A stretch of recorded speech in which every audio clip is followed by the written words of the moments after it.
We'd like to get started here. We'll welcome all of those to the Pleasant View Planning Commission, the Pleasant View City, Thursday, April 21st of 2022. Like to get started here. We'll welcome all of those to the feedback. Pleasant Thursday, April 21st. I sound like I'm going to have to turn in my notice now.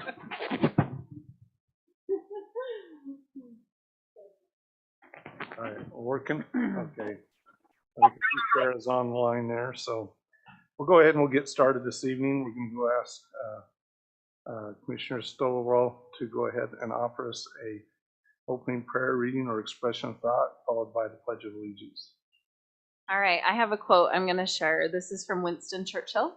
He says, "Success is not final, failure is not fatal. It is the courage to continue that counts." We'll all stand. I pledge allegiance to the flag of the United States of America and to the republic for which it stands, one nation, under God, indivisible, with liberty and justice for all.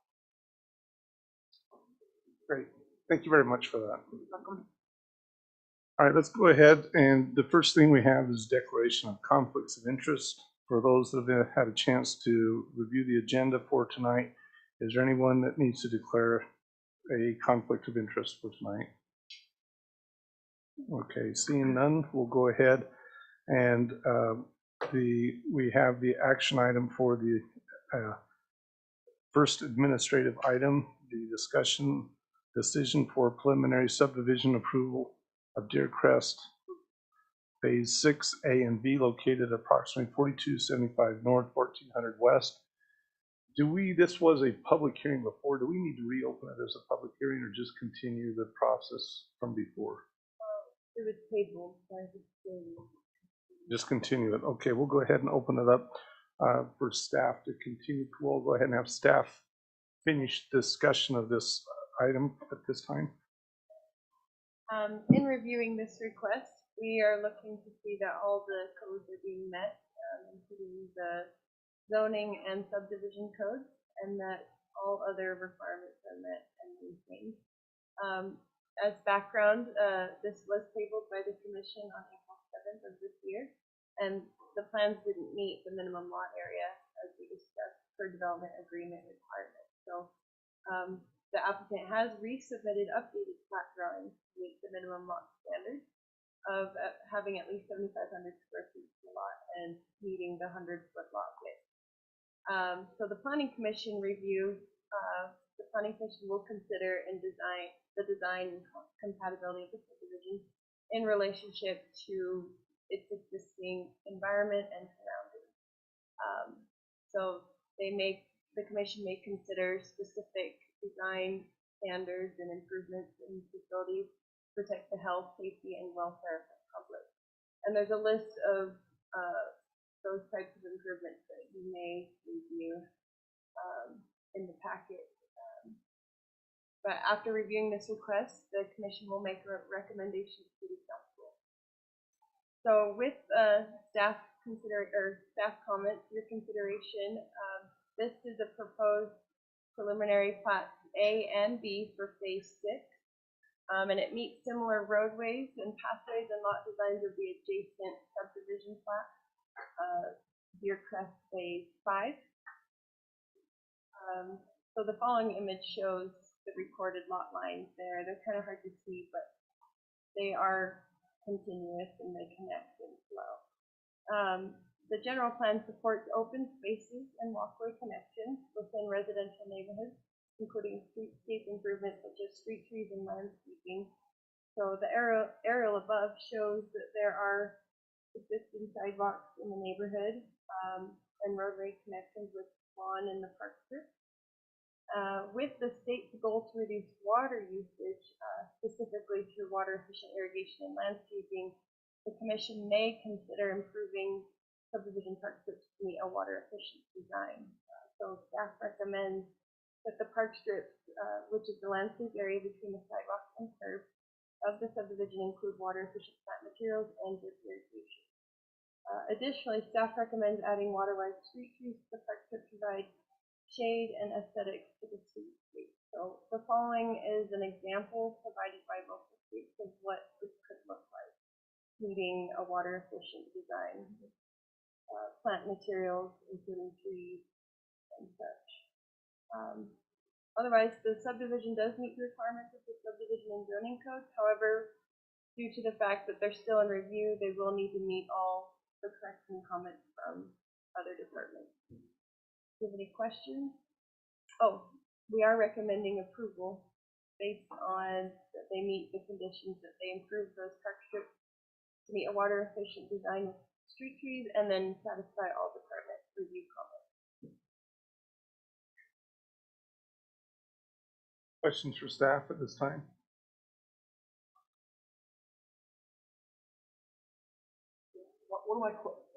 One of my questions was, this is an RE20 zone, and it looks like it's 7,500 square feet per lot. And I tried to look through there, and I don't know, is this it's mistyped in here. Oh, okay. It says 7,500, and I thought, what? Oh, yes. Yeah.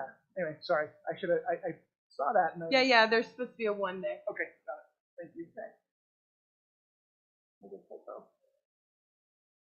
Could you elaborate a little bit on the conditions the staff's recommending is improve the park strips to meet the water efficient designs and street trees? But is that the recommendation on the page 3? Are we recommending that, or is the staff recommending that we recommend that they do that, or are we suggesting that they adapt that?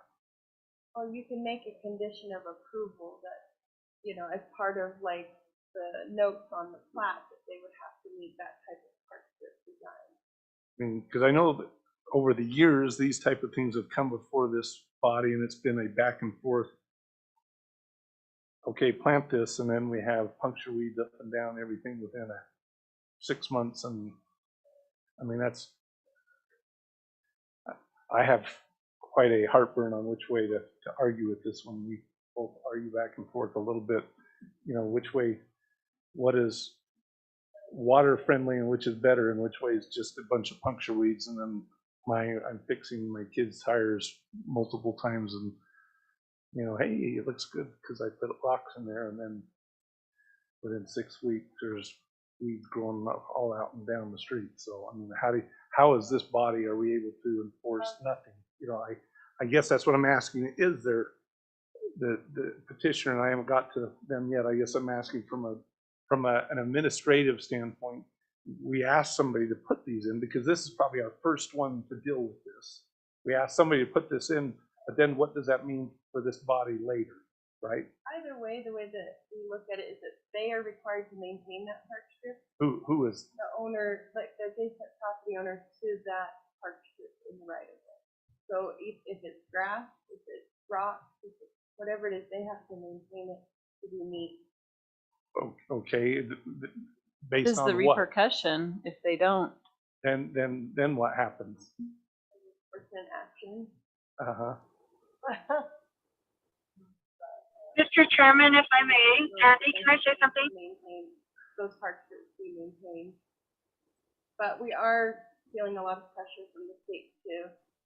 That's why I'm saying this is kind of the first one, and we haven't even asked the philosophy or the theory. So I'm opening that up to the group. I would think it's just a request of state guidelines. And this is new. It just came out. Yeah. No, we can mandate it. We could put this in as a condition.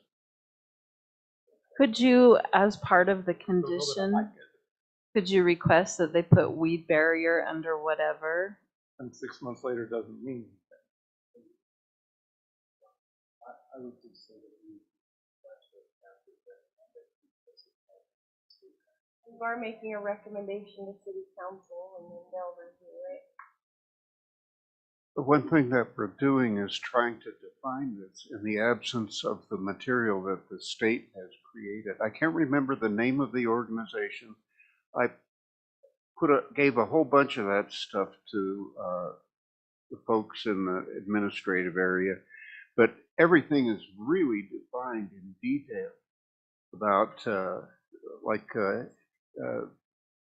Oh, the type of watering to use and the selections and all that sort of stuff. And they recommend drip type watering above all else rather than spray type. They have a lot of criteria that they mention in full detail. I brought over But we were basing, I brought over a flash drive and I gave that to Jill. And there's a ton of information on it. So there really is a lot of guidance. It's hard to talk about it when you don't have access to it. we could maybe just not include that as a condition and then do more research for future developments. But I think for the direction we would like to go is to encourage new development to implement a water efficient park strip. And we'll have I to agree. we'll have to ask the petitioner to see if they're interested. Yes.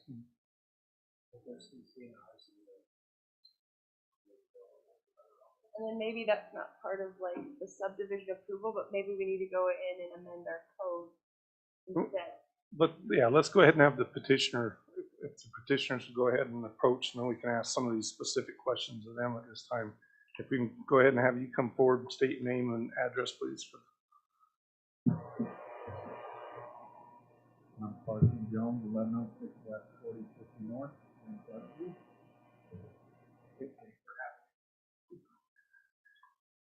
So, Mr. Jones, first question is, one of the conditions that's been recommended is to improve the park strips and the water strips. I'm sure you've already heard about this, so this isn't a first. You haven't just heard about this tonight, so this is not new to you, probably. When Amber sent me the package, it was the first time I saw this for the first time.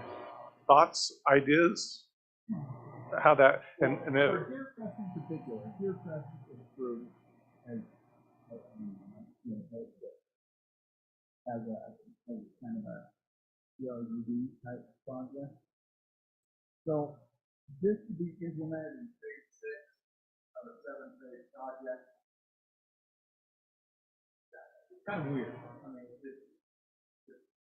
weird for me. I do understand the need and the desire for water-wise, and how I've seen it happen in the past is just a flat house, but there's a requirement to use water-wise landscaping in the front yard of the park strip.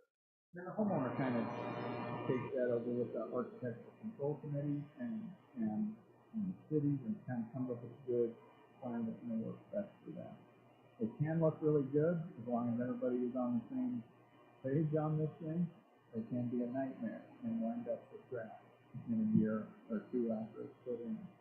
So, I mean, this one I'm not in love with, but we would just put a placard on there that each homeowner has to use some sort of water conscious landscaping out there.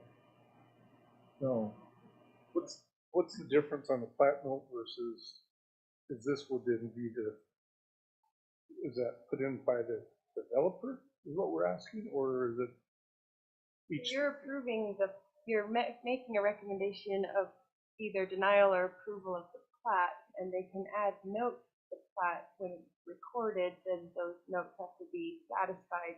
For each individual Plat. So this would only apply to like phase 6A and 6B, but like he's saying, it wasn't required in the past, but times have changed. There's, shortage of water, so either add this to the plat or look at an ordinance amendment, possibly, so that it affects the whole city. What would be the difference from allowing them to choose the same as they can now? So if they put grass in the park strip, maybe they do water-wise somewhere else in the yard. I chose the park strip because that is the most inefficient space for lawn, and it doesn't really make sense to put spray heads in there. It sprays the sidewalk, it sprays the curb. It's not really like focused in that little area. So it's better if that was a drip irrigated landscaped area with water efficient plants. And isn't that also what the states come out with the state just passed that as part of the water conservation in the last 2 weeks or 3 weeks. Go back to the state's recommendations about Peach County. Page 3. how they worded that. So I didn't include like anything specific to what the state is requiring. I'm just saying the state has a goal to reduce water use. And from the research that I've done, it's through drip irrigation and using water efficient plant materials. So it's like a water-wise plant with collecting some of it. One of the things that's driving this from that study that I mentioned to you where they have all the guidance is that they have historical water use per capita and projections, and they're going to be, the water line goes like this and the people line goes like that. And so that's one thing that's driving it. They said we're probably going to grandfather a lot of folks who have inefficient systems, but on new ones coming online, need to pay attention to this because you're really going to run out of water. And that's why trying to do water and Weaver Basin and then, not municipal, but irrigation company has implemented meters. So every new lot we put in, the meters connect now, so just open a valve and they can use as much as they want, whenever they want. So now, if you go over above a certain amount of water, then you're charged for it. So it's really starting to bring the whole water crunch that we're in right now into perspective. So there are a lot of things working towards water conservation. And like I say, the water-wise landscape strips, I think they're a good idea. I think we need to be careful with them because I think, in my experience, I think people go too far. And I think a lot of things could be beautiful properties that are lined with crushed sewer rock, which isn't pretty. I don't care what anybody says. Crushed sewer bedding rock is not pretty. So you have to be careful. Other questions for the petitioner?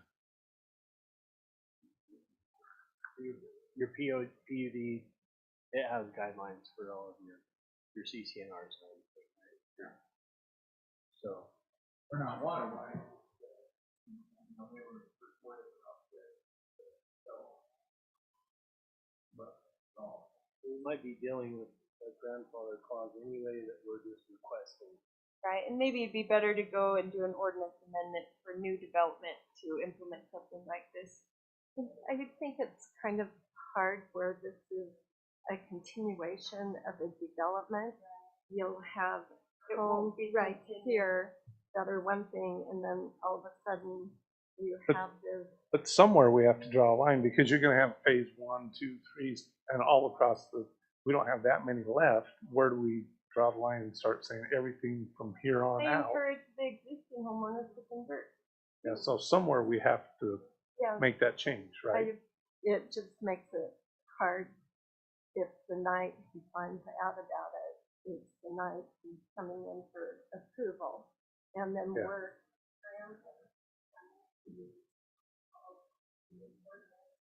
but we definitely, whether we do it We now do or need to later, look into we do need, adopting something for the looking forward. we definitely need to have something in place. Is there a possibility that for these new homeowners with the lot, that they could be given the state recommendation, what the city's recommending, in a format of this is what's recommended to save water, that they have a printed copy of it. And yes, it's still a homeowner's choice, but I would think a number of homeowners maybe would look at that and try and incorporate what we and the state are recommending. Not require, but recommend. No, require it moving forward, but in this situation, it seems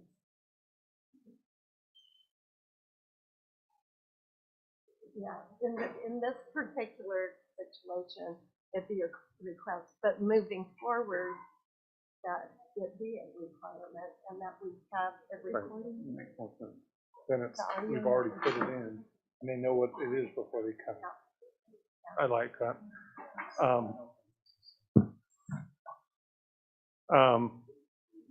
Any other questions for the petitioner before I've got a few more questions I'd like to ask. Carson, and I probably ask this every time, on this one, and I didn't see anything from the engineer. Can you bring up to speed on the water retention, detention for this phase? And I know in the other phases,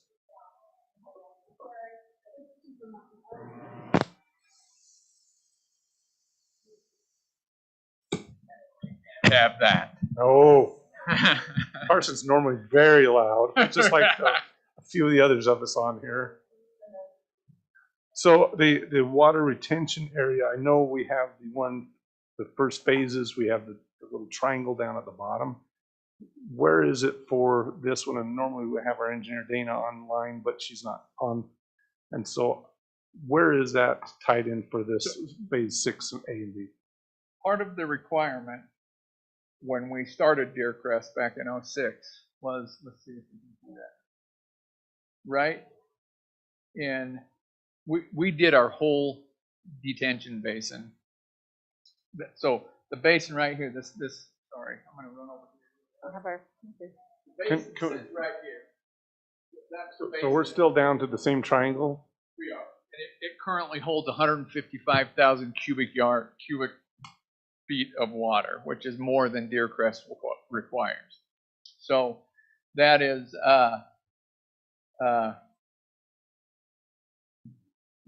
we built that right off the get-go, and we're still using it. Okay, so I think every time it comes up, I'll look for somewhere, and I think I ask that every time.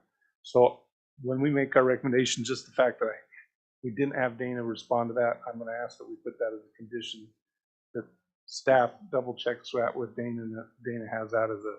That has been. I'm going to ask that Dana, staff ask Dana to do that as a double check for me. So whoever makes that recommendation, I'd like that. The water retention, that she's done her check on that one. That was one of our items Because I always look for it here and I'm not seeing it here, and I just know that everyone on that needs it. And then the reason why you don't see it is because that it's taken care of. that happened in '06. Yeah. So but I know when we did '06, or I was phase 2 or whatever, that was a big issue of the size and the, whether it was going to be a PRD and that whole thing. And maybe that's why it sticks in my head, because it was quite a big deal back then. It was a big deal back then. Maybe that's why it sticks in there, to making sure that it's still probably is, because that was quite an issue.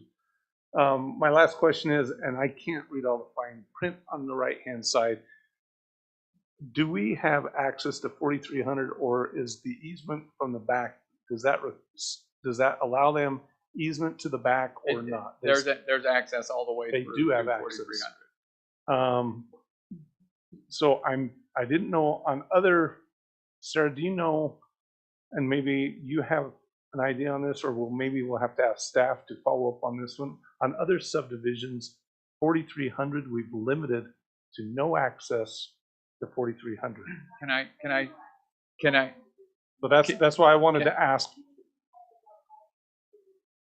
Okay, that's what I wanted to ask, is what are we having on this? Because I might have misunderstood the question. We are limiting the access to. We're not having any driveways on 4300. That's what I wanted to ask. Yeah, there's no driveway. There's no driveway access to 4300.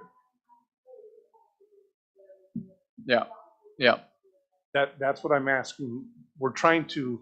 We don't have any driveways. It's a non-access strip except for where we have a road plugging into it. I can't read the fine print. I wanted to make sure that we have that written in the easement. Yes, that there the is. Fine print says that in there. We're trying to make sure that 4300 allows. Yeah, and I apologize. I was thinking about the stub streets that go up the stub give streets, us connectivity. We're going to have limited access, but there's no, all these shops and everything else are going to be There's no driveway access or backyard access.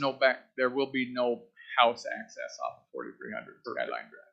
Yeah, so we're not going to have all these little mini shop access type of things. Carson, how many homes are we looking at coming in pipes in the 6 A and B? There's 35 in 6A and B together, and we're kind of mulling it over right now exactly how to do this. Whether, Market's a little weird right now. That's why we split this into 6A and 6B, because, you know, we've been through this before in '08, and we did 44 lots, and I think we sold 12, Brent, you know, in '07, and then we sat for 4 years before we sold anything else. And the taxes don't take that into account. So we are trying to have the possibility or the option to record 6A without recording 6B. That way, you know, depending on what the market does, we have an option. We record 17 lots, or we record 17 lots one time and then 18 lots, or we record 35 at a time. And phase 7, how many homes are you anticipating in that phase? I'm anticipating as many as we can get. So I don't know what that exactly looks like right now, because our plan has changed so much because of the skyline design. We're still working on that. The only reason I'm asking that question is so that we have an idea of how many homes really would be affected with the water and the park strip, and, you know. So even if we didn't put in condition 1 in tonight, staff may still make that recommendation to the city, and because all we are is a recommendation board, and we may recommend not having that in tonight, and staff may still recommend to the city, and the city may still ask them to put that in tonight. So just as we do that, we just might have to keep that as a. Are you, no, sorry, may I speak, is that right? No, I'm just saying that if we talk about recommendation and conditions 1, if we recommend to the city council approval tonight, but not going forward with that, we don't include number 1. We just need to remember as a body that goes before city council. City council cannot make a condition unless it's written in an ordinance.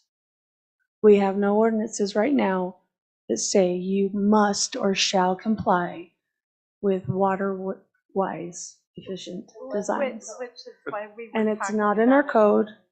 You cannot, and not unless it's written in our code, you can't. So then You we have to couldn't make either then, right? you have to make an amendment to the code first. Which is what we're saying is we need to come back, study it as a group, and make that as a code. Yes, but And- he's already got an application, so Right. you've got a little bit of a, Approve with meeting conditions 2 and 3.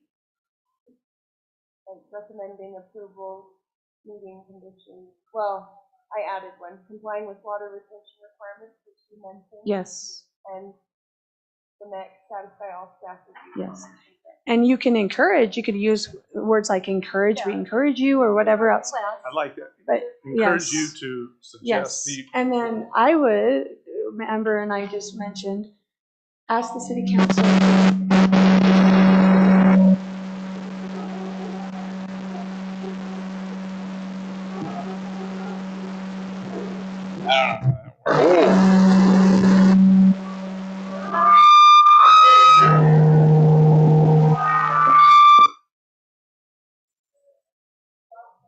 You could also put forth to the council to request the planning commission to look at, make an ordinance amendment for that.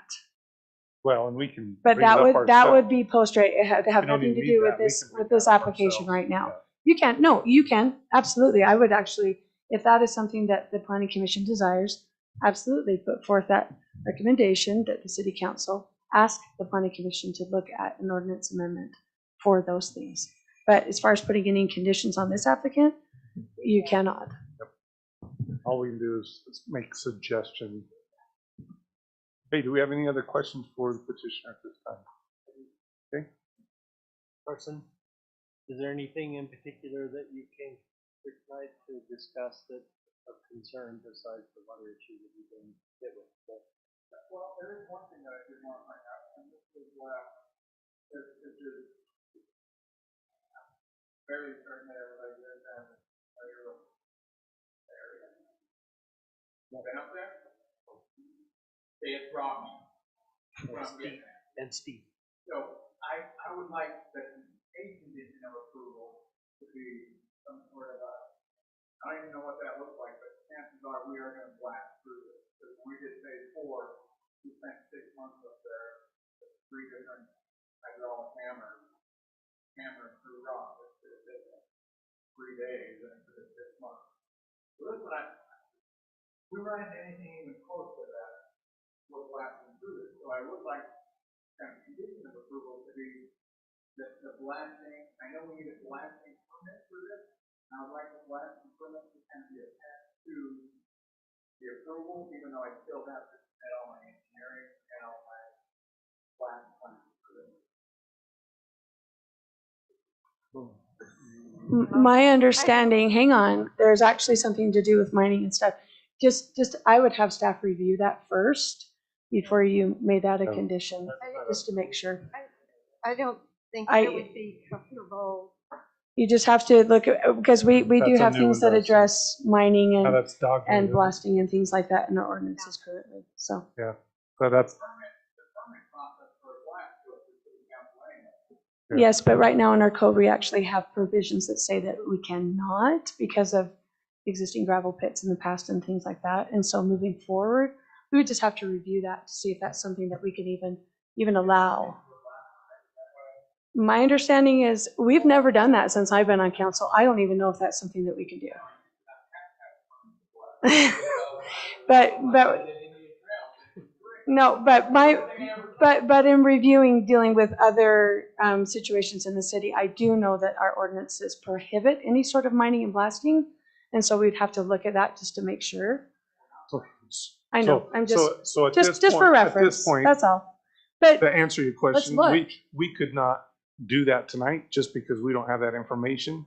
And so we would have. But to it even- doesn't hurt to look, We would have absolutely. to even table that, to entertain that. We would have to table it and ask staff to look into that for us. So tonight, we would have to take that information and that request and ask staff to look at that to see if that's something we could even do, or if that's something we would have to go to staff or to the city council. So we'll look into that and have them get back with you to see which avenue we gotta go.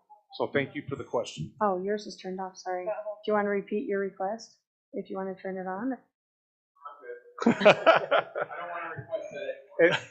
I don't know, Carson, I'm not shooting you down, I'm just So saying that's something that we so for the probably want to record, look. So for the record, Carson's asked if there is any way that they could turn in a request tonight for a blasting permit. And so we've asked that go ahead, Carson. What was I supposed to say? So basically, What my request was? the request was that he asked if they could expedite a blasting permit to be simultaneously with this tonight. And we're asking that be reviewed by staff, and we'll look at to see if that goes to us, if it goes to city council or to staff. And we can't do that at this time until we understand that request. Yes, and what I think I was trying to get to was, I still don't mind submitting the application to blast. I just would like I would like it to be known that we're blasting in this project. So let's have, I mean, if we can, sorry. If you can. Yeah, if we can, I would. Because I can't tell you can, because if you can't, that project may not go forward. I can't approve it. Oh, yeah, for sure. I almost blasted in phase 4 without this. So Yeah. I bring it up I'm not so approving it doesn't stop us for 4 months Well, in I process. can't approve that you move forward with that. Yeah. You're suggesting that you might have to, but that doesn't mean that we approve you to do it. Sure. I think I'll call Amy. All Amy. Okay, do we have any other questions at this time? Is there anything else you wanted to get off your chest? I don't know if we have enough hours. And this is a pretty good meeting right now, so let's keep it going. Yeah. It's been a minute. Yeah. I'm always happy. I've been in his shoes before, and I know that you're hoping something gets brought up, and I know that you're hoping something gets discussed, and if we skip over something that he's hoping gets heard, like he just did, He needs to have that opportunity to speak freely. Well, that directly relates to the item on the agenda. Yeah, and that's what I wanted him to have the opportunity to say, is if he had something he needed to discuss that we weren't aware of or whatever. So is that it, Carson, or do you have it? No, this is pretty straightforward. Yeah. I mean, we did have to pick up on just our design, because now we're trying to get back into our original design after we've spent 4 years trying to get Skyline through the project, and a year ago it changed, and we no longer need Skyline through the project, even though the last 3 phases planned for Skyline. So that's been our little hiccup, is trying to get back where we started and getting through what we've already done. I think we're there.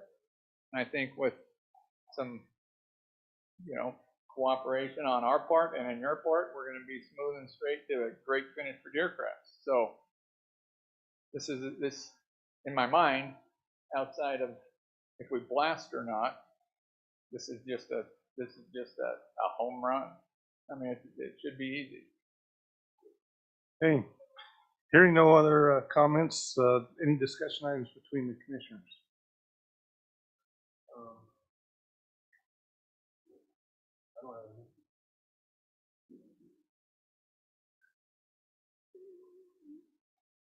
I mentioned something about if we get rid of grass and park strips.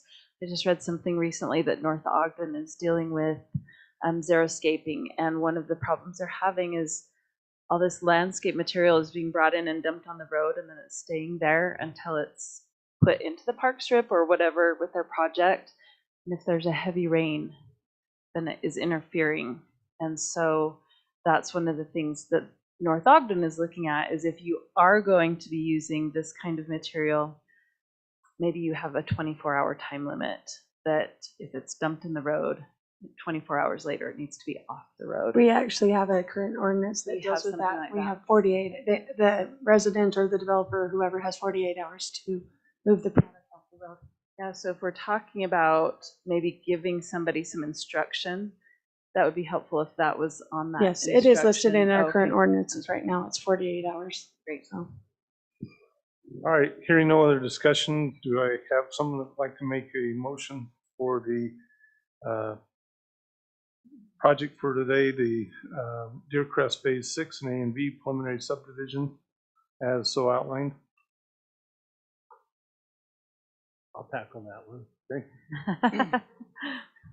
Okay, so I'm gonna need a little help, so this can be a team effort, right? So, motion to approve as presented by staff with the recommendation that the concerns addressed are as follows: the retention pond, the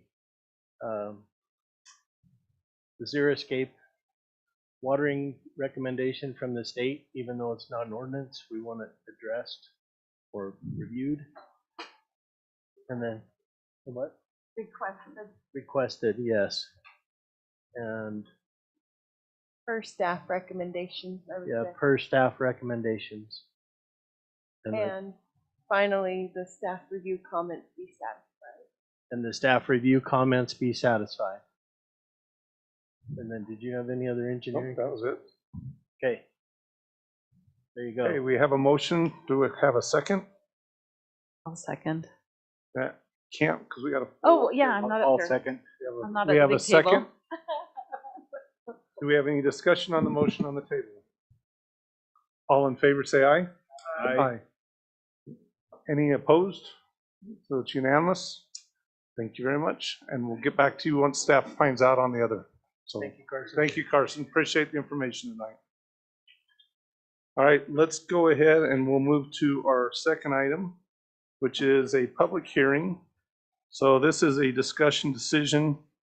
Consider amending the Pleasant View Municipal Code, Chapter 1818 Agricultural Zone A5, ordinance by removing residential facility for person with disability and residential facility for elderly persons from the list of uses allowed in that zone. So tonight we're actually going to discuss just briefly the definitions for this, and because some information's been found on the definitions, we're going to ask staff to possibly look at, give us a little background on it, and then we'll probably table it for tonight and move on to that. So staff, if you can give us a little bit of background. So with the background on this, we've, let's see here. So we were looking at the different types of facilities, assisted living and nursing homes and elderly housing facilities. And so as part of that, we're discussing now how to include modifications or elimination of those as a conditional use in C1 and C2 zones. And then also the general plan specifically identifies areas in the city that are preferred locations for commercial development, including 2700 North, 600 West, and 89, Highway 89. And then this review also includes a discussion and evaluation of the permitted use within the A5 zone, which is currently residential district. So, you know, the Planning Commission recommendation to City Council is being requested regarding the possible adjustments in these zones. So to further consider what's being looked at here, the use of these types of facilities is going to be a new permitted use in CC1, CC2, and CC3, and you recommended approval to City Council of those types of uses. And also, please note that this is a permitted use in the manufacturing commercial mixed zone, and there are no proposals to that zone. But the current definitions that we have are listed there and in your packet, and we need more time to be able to research and define what these types of facilities are. And so we recommend tabling so that we can put together a complete packet that can be recommended to City Council at this time. So we're saying we need more time to define what these facilities are moving forward. So, may I ask a question? So even without that definition, you would still recommend that we not remove it from the A5 in the interim, knowing that somebody could come in during this interim phase. But by us doing this, we're locking it down because we're in review phase. So if someone You're comes in, vested. We've they're now already locked- declared we're an locked in. intent. So we've basically are in review process. So if someone comes in now, we've basically locked ourselves down for a period of time until we've reviewed the process. Is that correct? So it allows us to review it, decide what we intend to do, and recommend to the City Council. It allows us to decide what we want to do as a city. Mr. Chairman, may I say something? Yes, please. I would actually encourage you to go back and look at the City Council notes from the last time that we discussed this and put it back on you to see what the City Council's concerns and thoughts are, and that's why it's coming back to Planning Commission of what we would like to see happen. So Could you possibly send those, have those notes sent, just clip those minutes and have those sent out to the committee, please? The next packet? That'd be fine. I think that'd be great. That'd be interesting to read those minutes. Yeah, just to understand kind of what their thoughts and what their philosophy is and why that's coming back to us. Because it's good to have us all on the same page. Not to prolong the meeting any longer, but I definitely have a flavor for this right now, having one of my family members going into this. So I'm definitely getting a flavor of what's the difference between a assisted living home and what's a nursing home and what's a skilled nursing home. I've had to experience all of this in the last 2 or 3 weeks, and there's a big difference in what they are, who qualifies for them, and what the cost of it is. And so it's definitely a big difference, and they are needed in the area. There's not a lot of them in the area, and it'll be a nice addition for us, but we definitely want to make sure where we can map them out for our area. So this will be a good study for us. So I really appreciate that we're going to take the right time, and our city could use a couple of these in the right places. So I appreciate this. All right, with that, do we have a recommendation that we table this for tonight? I would make a recommendation that Municipal Code Chapter 18.18, the Agriculture Zone A5 ordinance on removing the residential facility be tabled. We have a motion. Do we have a second? I'll second. Do we have any discussion on the item? All in favor, say aye. Aye. Any opposed? Okay, I just so moved. want to make sure, did we vote on the last item then? I didn't write down the vote on that one. 7-0. Yeah, the 7-0. Oh, we didn't get that. Did you not think we voted? We You guys were chit-chatting. We were discussing. Dean made that Dean made the recommendation motion. Made the motion I heard the motion, I didn't hear the with a vote. lot of, Yes, and we were. So okay. 7, what was the vote? 7-0. 7-0.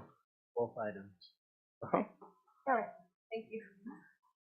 Okay, now, Commissioner, could I ask a question? In preparation for this, I was reviewing the A5 zone.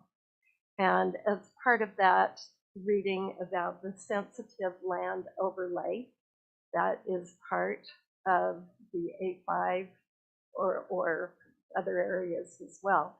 And I wasn't quite sure, do we have an overlay, or what does that sensitive land overlay pertain to? Do you all know? We do have an overlay zone, but we're refining it. It needs Okay. work. It doesn't have any defined sensitive areas, so we're working to improve that right now. Defining what is a sensitive area and what does that mean for new development. We need to, there aren't any specific. Okay. Because when we went to Kanab, and one of the workshops was on sensitive land, and knowing that we are in a water shortage and that we do have sensitive lands, are particularly some of our A5, we probably need to know what areas are sensitive, because it looked that on A5 it allows churches with a conditional use permit, but it does allow churches. And if we have areas that we're worried about putting in homes because of the number, or condensed homes because of the number of foundation, and yet we say, yes, we can put a church in there. Not that I'm against any churches being in these areas, but a church in a parking lot is going to take up a lot more of that sensitive land than, say, even homes. And so I think it's going to be very important moving forward that we have those sensitive land areas identified, so that we're not put in a position of. We just had a map Yeah. made and we Okay. need to update the code. We've actually been meeting, even before, if I may, before Mhm. Amber came, and Joe was part of that, and now Amber's part of that. We're meeting with geologists, state wildlife specialists, all of those things, going over endangered species and plants, the sensitive soils and rocks and maps and everything, and not just the overlay, but this, of what the conditions that you would have to meet, and the studies and the tests that you would have done in different areas on visual site that would be more prone to this or more prone to that, and that is coming soon. So that's been a In the lengthy works. discussion right now. Yeah. I'm glad to hear that. I'm just thinking that some of these things, it's going to be important that we are proactive, like on the xeriscaping and all of this, so that when things come up, we can be prepared and we know what we're dealing with. we want to make sure we're keeping our sensitive lands, our A5 watershed areas. That we Yeah, just developed. obviously I've got a vested interest in that whole thing, but when I was going through my process with all that, the water is going to hit the tennis court and it's going to run off the edge of the tennis court and it's going to go into the ground. So I would love some clarity on why that's all the way it is, because to, just normal everyday Joe me sitting here trying to digest that, it doesn't make sense because it's going to run off whatever I might put on there just 5 feet to the side and into the ground. And I'm just interested in seeing how that all flushes out. More water is out on the surface of that area. Water is out there. So you need more water. It doesn't all run off in that. Yeah. All right, any more, so we don't keep prolong it. Do we have any other commission items? I just want to make one comment about the park strip, just maybe a consideration, but I live on 550 West, and it's a beautiful street with all those nice trees. However, and because we have in here talking about trees and landscaping of our park strips, those trees have grown and the roots are screwing the sidewalks up all over the place, and you got parts where sidewalks have bumped up that high, and so kids that are going up and down that sidewalk, it's terrible. And believe me, we're running into this issue with our construction business, and we had a guy on an e-scooter crash, break his arm, and and as soon as they find out you've got a general liability policy, a commercial policy, they go after it. And it's been going on for 18 months now. And anyway, so long story short, I love the trees in the park strip. It's beautiful. But I wonder if there's a way, and what we've started doing is there's a product that you can put around the root ball that forces the roots down so they don't come to the surface so much. And I don't know if, in our building guidelines, suggestions. There are certain trees that are meant for certain widths. Sure. So maybe people are putting in the wrong tree. No, that's probably the We case. could have an approved list that they select from depending on their park.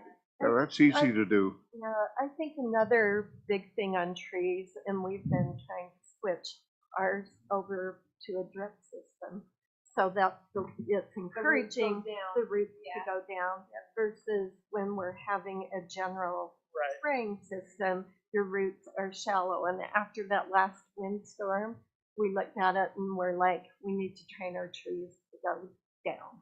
Mm-hmm.